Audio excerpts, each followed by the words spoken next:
ಅದೇ ಗರ ಬಡ್ದವ್ರು ಅಂತಾರಲ್ಲ ಸರ್, ಏನೇ ಮಾಡಿದ್ರು ಗರ ಬಡ್ದವ್ರು ಅವರು, ಯಾರು ಇದು ಮಾಡೋಕ್ಕಾಗಲ್ಲ ಅಂತಾರೆ. ಸುಮ್ಮನೆ ಬಿಟ್ಬಿಡಕ್ಕಂತವ್ರು ತಲೆನೇ ಕೆಡಿಸ್ಕೊಂಬಾರ್ದು. ಯಾರೋ ಇಲ್ಲಿ ಕೂತ್ಕೊಂಡು ಹೆಂಗೋ ಹೇಳಿರ್ತಾರಲ್ಲ, ನಾವು ತಕ್ಕನಾಗ ನಾವು ಕೊಟ್ಟಿರ್ತೀವಿ, ಅರ್ಥ ಮಾಡ್ಕೋತಾರೆ. ಅದು ಎಲ್ಲರಿಗೂ ಹೇಳ್ತೀವಿ ಅಂತ ಯಾಕೆ ಅನ್ಕೋಬೇಕು.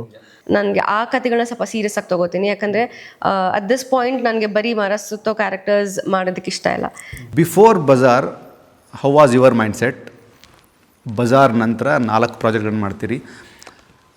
ಗ್ರೋತ್ ಆಗೋದ್ರ ಜೊತೆಗೆ ಸಿನಿಮಾಗಳ ಆಯ್ಕೆ ಮಾಡೋದ್ರ ಜೊತೆಗೆ ಒಂದಷ್ಟು ಸ್ಟ್ರಾಂಗ್ ಡಿಸಿಷನ್ಸ್ ನಿಮ್ಮಲ್ಲಿ ನೀವು ತೆಗೆದುಕೊಂಡಿರ್ತೀರಿ. ಆ ಪಾಯಿಂಟ್ ಆಫ್ ವ್ಯೂ ಏನು ಹೇಳಕ್ಕೆ ಇಷ್ಟಪಡ್ತೀರಿ?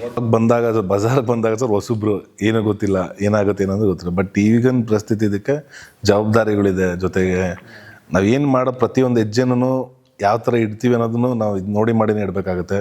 ಮತ್ತು ಕತೆ ಆಯ್ಕೆಗಳಲ್ಲೂ ಅಷ್ಟೇ, ಇಲ್ಲಿ ಗಂಟ ತೊಗೊಂಡ್ಬಿಟ್ಟವ್ರು ಮುಂದಕ್ಕೆ ಸಸ್ಟೈನ್ ಆಗಬೇಕು ಅಂದರೆ ಅದೇ ರೀತಿ ನಾವು ನೀಟಾಗಿ ನೋಡಿ ಮಾಡಿ ಮಾಡಬೇಕಾಗುತ್ತೆ. ಸೊ ತುಂಬ ಇರುತ್ತೆ ಸರ್ ಅದರಲ್ಲಿ.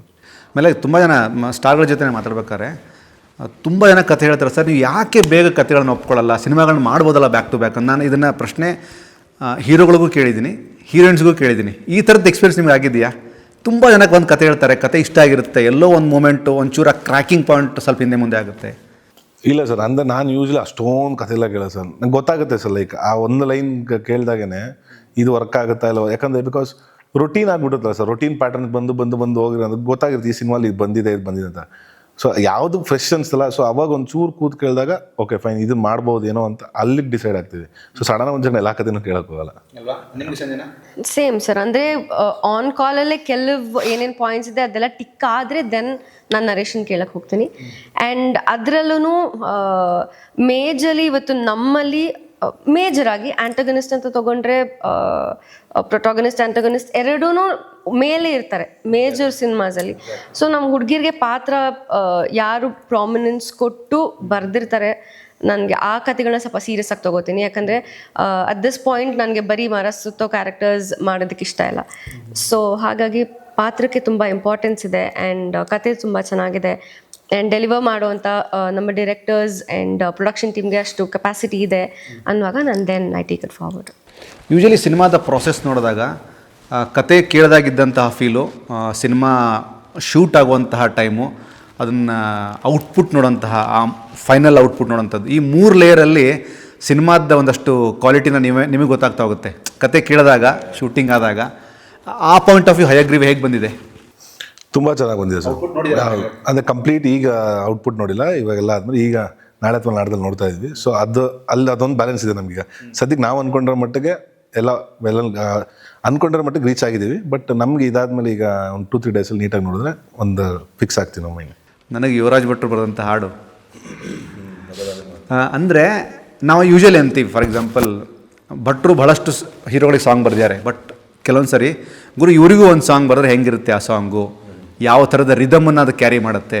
ಬಟ್ ಆ ಸಾಂಗನ್ನು ಕಂಪ್ಲೀಟ್ ಕೇಳಿದಾಗ ಅಲ್ಲಿ ಅಕ್ಷರಗಳ ಮಧ್ಯೆ ಒಂದು ತುಂಬ ಕ್ಯೂಟ್ ಆದಂಥ ಫೀಲಿಂಗನ್ನ ಅಟ್ಯಾಚ್ ಮಾಡಿದ್ದಾರೆ ಅಲ್ವಾ? ಅದು ಹೇಗಿತ್ತು ಆ ಪ್ರೊಸೆಸ್ಸು? ಲಿರಿಕ್ಸ್ ಫಸ್ಟ್ ಟೈಮ್ ಒಂದು ರಫ್ ಬಂದಾಗ, ಡಿಸ್ಕಷನ್ ಆದಾಗ ರಫ್ ಬೇರೆ ಬಂದಿತ್ತು, ಬೇರೆ ವರ್ಷನ್ ಬಂದಿತ್ತು. ಬಟ್ ನಾವು ಇದನ್ನು ನಾನು ಕೇಳಿರಲಿಲ್ಲ. ಸೊ ಲಾಸ್ಟ್ಲಿ ನಾಳೆ ರಿಲೀಸ್ ಅಂತ ಕೇಳಿದಾಗ ಇದು ಹಿಂಗಿದು ಸಾಂಗ್ ಇದಕ್ಕೆ ಎಷ್ಟು ನೀಟಾಗಿ ಇದಾಗಿದೆಯಲ್ಲ ಅಂತ. ಆಮೇಲೆ ಇವರು ಅಷ್ಟೇ ಅವತ್ತು ಸಾಂಗ್ ರಿಲೀಸ್ನ ಇದೇನು ನೋಡಿ ನೀವು ಸಾಂಗ್ ನೋಡಿ ಏನಾದ್ರು ಬರ್ಸಿದ್ರ ಅಂತ ಡೈರೆಕ್ಟ್ರನ್ನ ಕೇಳ್ತಾ ಇದ್ರು. ಗೊತ್ತಿಲ್ಲ, ಅದು ಸರ್ರೇ ಬರ್ದಿರೋದು ಮ್ಯೂಸಿಕ್ ಕೇಳ್ಬಿಟ್ಟು ಅದೇನು ಸಿನಿಮಾನೂ ನೋಡಿಲ್ಲ ಏನಿಲ್ಲ. ಅವ್ರು ಅದು ತಕ್ಕನಂಗೆ ಬೇರೆ ಇವ್ರು ಏನೋ ಇದೇ ಇರ್ತಾರೆ ಅಷ್ಟೇ, ಲೈಕ್ ಲೈನಲ್ಲಿ ಇರ್ತಾರೆ. ಹಾಂ, ಬಟ್ ಅದಕ್ಕೆ ತಕ್ಕನಂಗೆ ಪದ ಜೋಡಣೆ ಮಾಡಿದ್ರಲ್ಲ, ಅದು ಆ್ಯಪ್ಟ್ ಅನ್ನಿಸ್ತು ಆ ಸೀನ್ಗೂ ಇದಕ್ಕೆಲ್ಲ. ಈ ಸಿನಿಮಾದ ಕಾಂಟೆಂಟು ಜನರಿಗೆ ರೀಚ್ ಮಾಡೋದ್ರ ಜೊತೆಗೆ ಒಂದಷ್ಟು ಫರ್ದರ್ ಪ್ರಾಜೆಕ್ಟ್ಸ್ಗಳು ಏನೇನು ಮಾಡ್ತಾಯಿದ್ದೀರಿ ಧನ್ವೀರ್? ಜನರಲ್ ಆಗಿ ಕತೆಗಳು ಕೇಳಿದ್ದೀನಿ. ಸೊ ಇದೆಲ್ಲ ಪ್ರೋಸೆಸ್ ಮುಗಿದ್ರೆ ಅದನ್ನು ಶುರು ಮಾಡ್ತೀನಿ ಸರ್ ನೆಕ್ಸ್ಟ್ ಟೈಮ್. ನಂದು ಶೂಟ್ ನಡೀತದೆ ಸರ್, ಬೇಲ್ ಅಂತ ಶಿವಣ್ಣ ಸರ್ ಜೊತೆ ಮಾಡ್ತಾ ಇದ್ದೀನಿ. ತುಂಬ ತುಂಬ ಖುಷಿ ಇದೆ. ಹೌದು, ಸಿಕ್ಕಾಪಟ್ಟೆ ಎಕ್ಸೈಟ್ಮೆಂಟ್. ಅಂದರೆ ನಂಗೆ ಸೆಟ್ಟಿಗೆ ಹೋಗೋಕ್ಕೆ ಎಸ್ ನಂದು ಕಾಂಬಿನೇಷನ್ ಸೀನ್ ಇದೆ ಅಂತಂದರೆ, ಅಂದರೆ ನಂದು ತಂದೆ ಪಾತ್ರ ಮಾಡ್ತಾ ಇದ್ದಾರೆ ಅಂತ ಫುಲ್ ಖುಷಿಯಲ್ಲಿ ಹೋಗ್ತೀನಿ. ಸೊ ಒಂಥರ ಅದು ನಡೀತಾ ಇದೆ ಇವಾಗ ಬೇಲ್. ರಿಲೀಸಿಗೆ ಒಂದು ಸಿನಿಮಾ, ಇನ್ನೊಂದು ಸಿನಿಮಾ ರೆಡಿ ಇದೆ.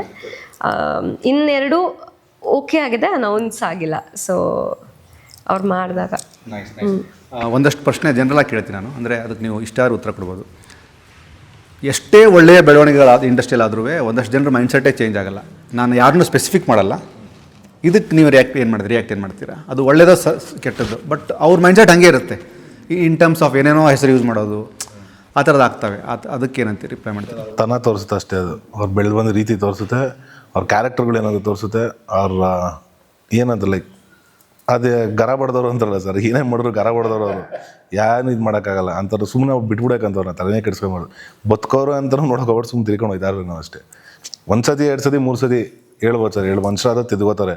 ತಿದ್ಕೊಂಡು ಹೇಳ್ದವ್ರಿಗೆ ಇನ್ನೇನು ಮಾಡೋಕೆ ಅದನ್ನೇ ಮಾಡ್ತಾ ಹೋದ್ರೆ ಗರ ಬಡ್ದಂಗೆ ಬಿಟ್ಬಿಟ್ಟು ಸುಮ್ಮನೆ ಹೋಯ್ತಾರ ನಮ್ಮ ಅಷ್ಟೇ. ನಾನು ಪ್ರತಿಯೊಂದು ಇಂಟರ್ವ್ಯೂ ಆದಮೇಲೆ ನಾನು ಹೀರೋಯಿನ್ಸ್ ಕೊಟ್ಟಂಥ ಕಾಮೆಂಟ್ಸ್ ನೋಡಲ್ಲ. ನನ್ನ ಬಗ್ಗೆ ನಾನು ಹಿಂಗೆ ಒಂದ್ಸಲ ಆಯಿತು, ಸಲಾರ್ದು ಇಂಟರ್ವ್ಯೂ ಮಾಡಿ ಬಂದಮೇಲೆ ಯಾರೊಬ್ಬರು ಕಮೆಂಟ್ ಹಾಕಿದ್ರು, ಲೇ ಆ್ಯಂಕರ್ ನಿನಗೆ ದಮ್ಮಿದ್ರೆ ಪ್ರಭಾಸ್ದು ಇಂಟರ್ವ್ಯೂ ಮಾಡೋ ಅಂತ ಹಾಕಿದ್ರು. ನಾನು ಅವಾಗ ಇಂಟರ್ವ್ಯೂ ಮಾಡಿದ್ದು ಗರುಡರಾಮ್ ಅವ್ರದ್ದು, ನವೀನ್ ಶಂಕರ್ ಅವ್ರದ್ದು, ಪ್ರಮೋದ್ ಅವ್ರದ್ದು. ನನಗೆ ಆ ಪ್ರಶ್ನೆ ನಂಗೆ ಬೇಜಾರಾಗಲಿಲ್ಲ. ಮೇ ಬಿ ಪ್ರಭಾಸ್ ಅವರು ಫೇವ್ರೇಟ್ ಹೀರೋ ಆಗಿರ್ಬೋದು ಕೇಳೋದು ಅಂತ. ನೆಕ್ಸ್ಟ್ ಡೇ ಏನಾಗಿದೆ ಅಂದರೆ ಅದೇ ಕಮೆಂಟಿಗೆ ಇನ್ನೊಬ್ಬ ಕಮೆಂಟ್ ಹಾಕಿದ್ದಾನೆ, ಲೇ ನಿನಗೆ ದಮ್ಮಿದ್ರೆ ಪ್ರಭಾಸ್ನ ಕರ್ಕೊಂಬಾರೋ ಅಂತ. ಇಟ್ಸ್ ಅಬೌಟ್ ಅಂದರೆ ನಾ ಹೇಳ್ತಾರದು ನೀವು ಹೆಂಗೆ ಅಂದರೆ ಅದಲ್ಲ, ಕೆಲವೊಂದು ಕೇರ್ ಮಾಡಬಾರ್ದು ಅಂತಂದರೆ ಒಂದೊಂದು ಹೆಜ್ಜೆ ಮುಂದೆ ಹೊರಟಾಗ ಒಂದಷ್ಟು ಆಗ್ತವೆ, ಅಪ್ ಆ್ಯಂಡ್ ಡೌನ್ಸ್ ಆಗ್ತಿರ್ತವೆ. ಬಟ್ ನಾನು ರೀಸೆಂಟಾಗಿ ನೀವು ಮಾತಾಡೋ ಮಾತು ಒಂದಷ್ಟು ವಿಷಯಗಳು ಅರ್ಥ ಆಗುವಂಥವ್ರಿಗೆ ಮತ್ತು ಅದನ್ನು ಅರ್ಥೈಸುವಂಥವ್ರಿಗೆ ಅದು ಅರ್ಥ ಆಗಿಬಿಟ್ಟು ಸಾಕು, ನಮ್ಮ ಕೆಲಸ ಮಾಡ್ಕೊಂಡು ಹೋಗೋಣ ಅಂತ ಅಷ್ಟೇ. ನಾವೆಲ್ಲೋ ಅದನ್ನ ಬೇಕು ಅಂತ ಅದನ್ನ ಎಕ್ಸ್ಪ್ಲನೇಷನ್ ಕೊಟ್ಕೊಂಡು ಇಲ್ಲ ನಾ ಹಿಂಗೆ ಹೇಳಿದ್ದೀನಿ ಬೇಡ, ಯಾರೋ ಇಲ್ಲಿ ಕೂತ್ಕೊಂಡು ಹೆಂಗೋ ಹೇಳಿರ್ತಾರಲ್ಲ, ನಾವು ತಕ್ಕನಾಗ ನಾವು ಕೊಟ್ಟಿರ್ತೀವಿ, ಅರ್ಥ ಮಾಡ್ಕೋತಾರೆ. ಅದು ಎಲ್ಲರಿಗೂ ಹೇಳ್ತೀವಿ, ನಾವು ಯಾಕೆ ಅನ್ಕೋಬೇಕು? ಅದು ಒಬ್ರಿಗೆ ಹೇಳಿದ್ವು 10 ಜನಕ್ಕೆ ಹೇಳಿದ್ರು ಗೊತ್ತಿಲ್ಲ, 10 ಜನಕ್ಕೆ ಹೇಳಿರ್ಬೋದು, ಒಬ್ಬನಿಗೆ ಹೇಳಿರ್ಬೋದು, ಅರ್ಥ ಮಾಡ್ಕೊಂಡು ಯಾರು ಹೇಳಿದ್ರು ಅರ್ಥ ಆಗದ್ ಬಿಡಿ ಅಷ್ಟೇ ಅಷ್ಟೇ ಅಷ್ಟೇ. ಸುಮ್ಮನೆ ಅದನ್ನ ಯಾಕೆ ಇದು ಮಾಡ್ಕೊಳ್ಳೋದಲ್ಲ ಸರ್. ಓಕೆ, ನೀವು ನಾರ್ಮಲ್ ಆಗಿದ್ದಾಗ ಗುನುಗುವಂಥ ಹಾಡು ಯಾವುದು ಧನ್ವೀರು? ಅದು ತುಂಬ ಇರ್ತವೆ, ಬಟ್ ಅದರಲ್ಲಿ ಒಂದು ನನಗೆ ಈ ಹಾಡು ಗುನುಗಿದ್ರೆ ಸರ್ ಒಂದು ಸ್ವಲ್ಪ ಎನರ್ಜಿ ಬರುತ್ತೆ ಸರ್ ಅಂತ. ನನಗೆ ಆ ಥರದ್ದು ಯಾವುದೂ ಇಲ್ಲ ಸರ್. ನನಗೆ ಯಾರು ಒಂದು ಅಮ್ಮ ಅಪ್ಪ ಅಂತಿರ್ತಾರೆ, ನೀ ಇದೇ ಹಾಡು ಆಡ್ತಿಲ್ಲ ನೀನು ಅಂತ, ಆ ಥರದ್ದು ಏನಾದ್ರು ಚಿಕ್ಕ ವಯಸ್ಸಿಂದ ಇಟ್ಕೊಂಡು ಯಾವ್ದಾದ್ರು? ಈಗ ಸದ್ಯಕ್ಕಂತೂ ನಮ್ಮದೇ, ಈಗ ಕೇಳಿದಾಗ ಮೊನ್ನೆಯಿಂದ ಕೇಳಿ ಬರೀ ಅದೇ ಹೊಡೆದ ಮೊದಲನೇ ಮಾತು ಅದೇ ಜಾಸ್ತಿ ಸರ್ ಈಗ. ಸಂಜಾಣಿಂದಮ್ಮ ನನಗೆ ಒಂದು ಕಾದಲ್ ಸಡುಗುಡುಗುಡು ಅಂತ ಒಂದು ಸಾಂಗ್ ಇದೆ, ಕೇಳಿದ್ದೀರಾ?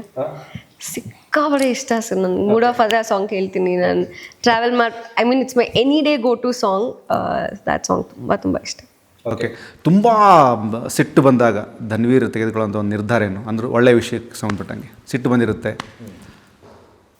ಅಂದರೆ ಒಳ್ಳೆ ವಿಷಯಕ್ಕೆ ಸಂಬಂಧಪಟ್ಟಂಗೆ ಅಂದರೆ ತುಂಬ ಒಳ್ಳೆ ವಿಷಯ ಚರ್ಚೆ ಮಾಡ್ತಾ ಇರ್ತೀರಿ, ಬಟ್ ಯಾರೋ ಒಬ್ರು ಬಂದು ಸಡನ್ ಡಿಸ್ಟರ್ಬ್ ಮಾಡ್ತಾರೆ, ಗುರು ಹಿಂಗೇನೋ ಅಂತಾರೆ, ತಲೆಗೆ ಅದೇ ಬರ್ತಾವಲ್ಲ ಸರ್, ಅಷ್ಟೇ ಮಾತಾಡೋದು ಸುಮ್ಮನೆ ಏನು ಮಾಡೋಕ್ಕಾಗತ್ತೆ, ಏನೋ ಮಾತಾಡಿದ್ರೆ ಬರ್ತದೆ. ತುಂಬ ರಶಲ್ಲಿ ಹೋಗಿ ಕೌಂಟ್ರಲ್ಲಿ ಕೈ ಹಾಕಿ ಒಂದು ಟಿಕೆಟ್ ತೊಗೊಂಡು ಸಿನಿಮಾ ನೋಡಿ ವಾವ್ ಅಂದಂಥ ಸಿನಿಮಾ ಯಾವುದು ಧನ್ವೀರ್ಗೆ? ನೋಡಿದ್ದು ಅಂತನಾ? ಅವಾಗ ಓಮ್ ನೋಡಿದ್ದು ಸರ್. ನಾವು ಕಾಲೇಜ್ ಡೇಸಲ್ಲಿ ಹೋಗಿ ನಟರಾಜಲ್ಲಿ ರಿಲೀಸ್ ಆಗ್ತಿತ್ತು, ರಿಲೀಸ್ ಅಲ್ಲಿ ನೋಡ್ತಾ ಇದ್ವಿ. ಹೆಂಗಿತ್ತು ಇವತ್ತಿಗೂ ಒಂಥರ ಅದು ಕರಿಯಾ ಇದೆಲ್ಲ ಒಂಥರ ಎವರ್ಗ್ರೀನ್ ಸಿನಿಮಾ ಸರ್ ಯಾವತ್ತಿದ್ರು. ಅದೊಂದು ಮಾಸ್ಟರ್ ಪೀಸ್, ಇದೊಂದು ಮಾಸ್ಟರ್ ಪೀಸು. ಸಂಜನಾ ನೀ ಯಾವ್ದು ನೋಡಿದ್ದೆ ಮಾತ್ರ ಸಿನಿಮಾ? ಸರ್ ನಂಗೆ ಆ ಥರ ನೆನಪಿರೋದೇ ಜೋಗಿ ಆಪ್ತ ಮಿತ್ರ ನೋಡಿರೋದು. ರಶಲ್ಲಿ ನಾನು ಯಾವತ್ತೂ ಟಿಕೆಟ್ ತೊಗೊಂಡಿದ್ದೆಲ್ಲ ಮಾಡಿಲ್ಲ. ಬಟ್ ಥಿಯೇಟ್ರಲ್ಲಿ ಲೋಕಲ್ ಥಿಯೇಟರ್ಸಲ್ಲಿ ನೋಡಿರೋ ಸಿನಿಮಾ ನೆನಪಿರೋದೇ ಜೋಗಿ, ಅಪ್ಪು, ಆಪ್ತ ಮಿತ್ರ ಎಲ್ಲ. ಸೊ ಜೋಗಿ, ಇಲ್ಲಿ ಓಮು, ಅಪ್ಪು, ಆಪ್ತ ಮಿತ್ರ ನೋಡಿ, ವಿಷ್ಣು ಸರ್, ಅಪ್ಪು ಅಣ್ಣ ಎಲ್ಲ ಬಂದುಬಿಟ್ರು. ಎಸ್, ತುಂಬ ಒಳ್ಳೆಯ ಓಪನಿಂಗ್ ನಿಮ್ಮ ಸಿನಿಮಾಗೆ ಸಿಗಲಿ. ಫೆಬ್ರವರಿ 27 ರಿಲೀಸ್ ಆಗ್ತಿದೆ. ನಾರ್ಮಲ್ ಅಂದರೆ ನಾವು ಅಂತೀವಿ ಥಿಯೇಟ್ರಲ್ಲೇ ಬಂದು ಸಿನಿಮಾ ನೋಡಿ ಅನ್ನೋ ಅಂಥ ಪಾಯಿಂಟು. ಆಡಿಯನ್ಸಿಗೆ ಏನು ಹೇಳಕ್ಕೆ ಇಷ್ಟಪಡ್ತೀರಿ ಇಬ್ಬರು? ಇಲ್ಲ ಸರ್, ಇದೇ ಫೆಬ್ರವರಿ 27ನೇ ತಾರೀಕು ರಾಜ್ಯಾದ್ಯಂತ ನಿಮ್ಮ ಹತ್ತಿರ ಚಿತ್ರಮಂದಿರಗಳಲ್ಲಿ ನಮ್ಮ ಹಯಗ್ರೀವ ಚಿತ್ರ ರಿಲೀಸ್ ಆಗ್ತಿದೆ. ಇಷ್ಟು ದಿನ ಇಷ್ಟು ಸಿನಿಮಾಗಳು ನನ್ನ ಮೇಲೆ ತೋರಿಸಿದ ಪ್ರೀತಿ, ಪ್ರೋತ್ಸಾಹ, ಆಶೀರ್ವಾದ ಅದೇ ರೀತಿ ನನ್ನ ಹಯಗ್ರೀವ ಚಿತ್ರತಂಡದ ಮೇಲೂ ಇರಲಿ ಅಂತ ಕೇಳ್ಕೊತೀನಿ. ದಯಮಾಡಿ ಎಲ್ಲರೂ ಬಂದು ಚಿತ್ರಮಂದಿರದಲ್ಲೇ ನೋಡಿ, ಆದಷ್ಟು ಕನ್ನಡ ಚಿತ್ರಗಳನ್ನ ಚಿತ್ರಮಂದಿರದಲ್ಲಿ ನೋಡಿ, ಪೈರಸಿಯನ್ನು ನಿಲ್ಲಿಸಿ ಅಂತ ಕೇಳ್ಕೊತೀನಿ ಸರ್. ಡಿಟೋ ಕಾಪಿ ಪೇಸ್ಟ್ ಅವಾಗಿಂದ ಎಲ್ಲ ಇಂಟರ್ವ್ಯೂ ಹೇಳ್ತಾರೆ ಅಷ್ಟೇ, ಕಾಪಿ ಡಿಟೋ ಪೇಸ್ಟ್. ಚೂರು ಏನಾದ್ರು ಒಂದು ಎಕ್ಸ್ಟ್ರಾಡಿನರಿ ವಿಷಯ ಹೇಳಮ್ಮ, ಹೆಂಗೆ ಹೇಳ್ತೀಯ? ಎಕ್ಸ್ಟ್ರಾಡಿನರಿ ವಿಷಯ, ಎಕ್ಸ್ಟ್ರಾಡಿನರಿ ಕಂಟೆಂಟೇ ಇದೆ ಸರ್. ಅಂದರೆ ಒಂದು ಮೈಥಾಲಜಿ.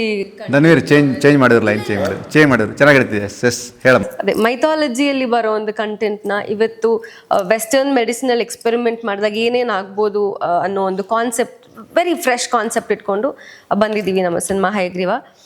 ಎಲ್ಲ ಎಲ್ಲ ವರ್ಗದ ಜನರಿಗೂ ಇಷ್ಟ ಆಗುವಂಥ ಸಿನಿಮಾ.